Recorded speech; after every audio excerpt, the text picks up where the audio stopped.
Hello everyone, I'm Jack Fisher and welcome to my world. And throughout the history of comics, there have always been legacy characters. Their circumstances, personalities, and abilities often differ, but they're still defined by one key distinction. They pick up the mantle for another well-known hero. Terry McGinnis will take the mantle of Batman from Bruce Wayne, John Kent will take the mantle of Superman from his father Clark Kent, and Sam Wilson or Bucky Barnes will take the mantle of Captain America from Steve Rogers. But for the most part, this does not last, and it rarely results in anything more than a passing gimmick. Eventually, fans are going to want to see Bruce Wayne be Batman again. They're going to want to see Clark Kent be Superman again. It's like inertia. No matter how compelling or likable a legacy character might be, they'll never truly supplant their predecessor. And for the most part, the number of legacy characters who work as more than just a passing gimmick are few and far between.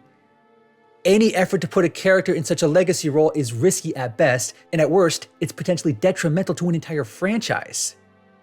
That's the challenge that All-New Wolverine faced in 2015. Writer Tom Taylor was tasked with making Laura Kinney, formerly known as Weapon X-23, the new Wolverine for a new era of X-Men comics. To say that Taylor had a lot working against him would be an Omega-level understatement. This really was a dark time for the X-Men comics. Logan was dead. Mutants were dying off fast thanks to Terrigen Mists. So this was hardly the time to try and fill this massive void left by such a popular character.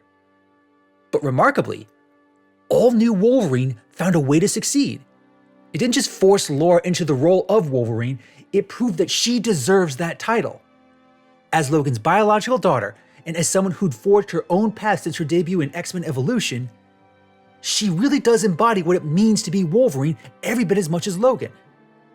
Now, there are so many moments over the course of All-New Wolverine in which Laura shined in this role.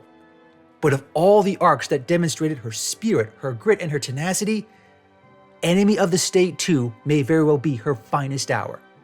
And it's a story that I'm happy to add as another one of my comic book gems.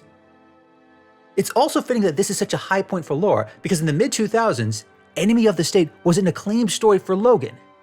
It stood out because it got to the heart of what often plagues Wolverine as a character and as a mantle. Being controlled, used, and tormented, made into a weapon to do someone else's bidding. That's something Laura knows all too well. But like the previous iteration of Enemy of the State, this one comes with a unique set of circumstances. Because at this point in the series, Laura has already uncovered a plot to clone her again. And in doing so, she found herself caring for a kid sister of sorts, the adorably outgoing Gabby Kinney. Now, unlike Laura, she still has much of her innocence intact. She hasn't been tormented or turned into a living weapon like Laura or Logan, and Laura is intent on protecting her from that burden.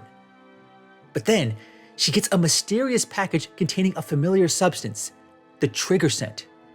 Those who know Laura's origin in the comics, a story that I've already cited as another major gem, understand why this is very troubling to her.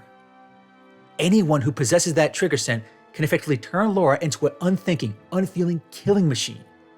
It's what led her to kill her own mother, and anyone who has access to it could potentially make her do far worse.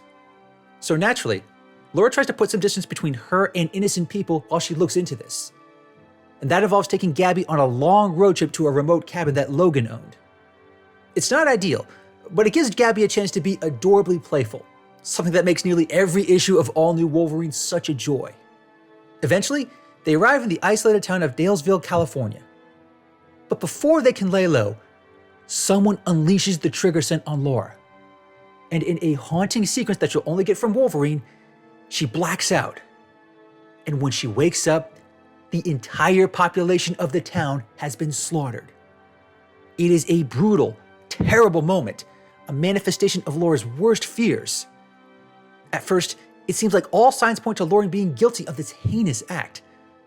That's exactly what Nick Fury and everyone at S.H.I.E.L.D. assumes. It's what every superhero team from Avengers Tower to Hell's Kitchen assumes. But there's actually much more to it. That ultimately leads Laura to cross paths with her worst rival, Kimura. Now, if you think the rivalry between Wolverine and Sabretooth is bad, trust me, it's downright playful compared to Laura and Kimura.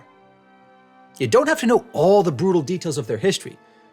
All you need to know is that Kimura basically exists to torment Laura. She's part of the reason why the trigger scent is so effective at turning her into a killer. She's also part of the reason why Laura is still deeply haunted by her past as a living weapon. There's really not a whole lot of complexity to Kimura either.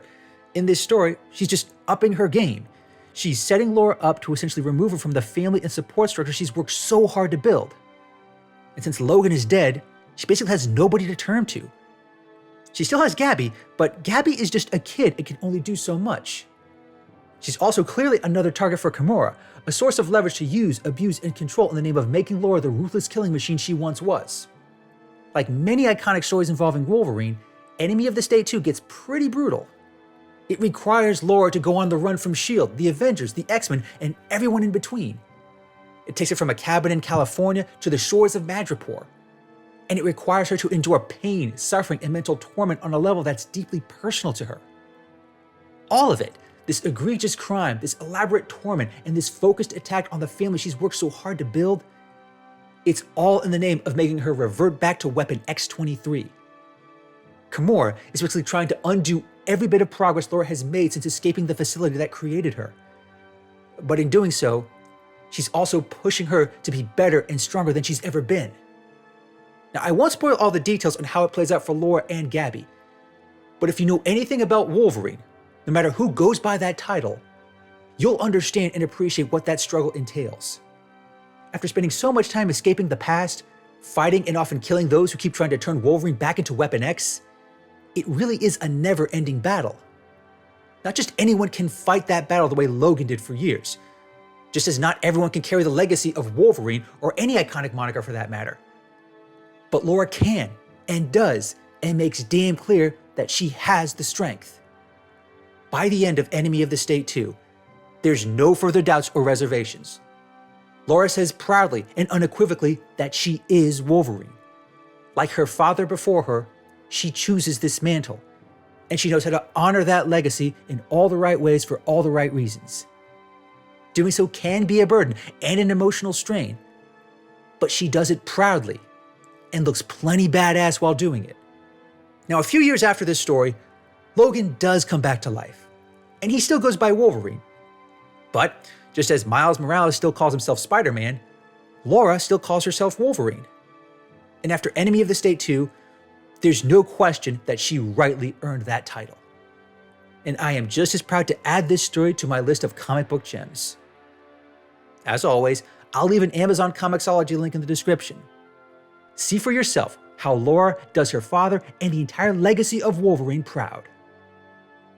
Thanks for watching, everyone, and thanks for joining me in my world. Please remember to like, comment, and subscribe, and stay tuned for more of my comic book gems. Until next time, take care and stay safe.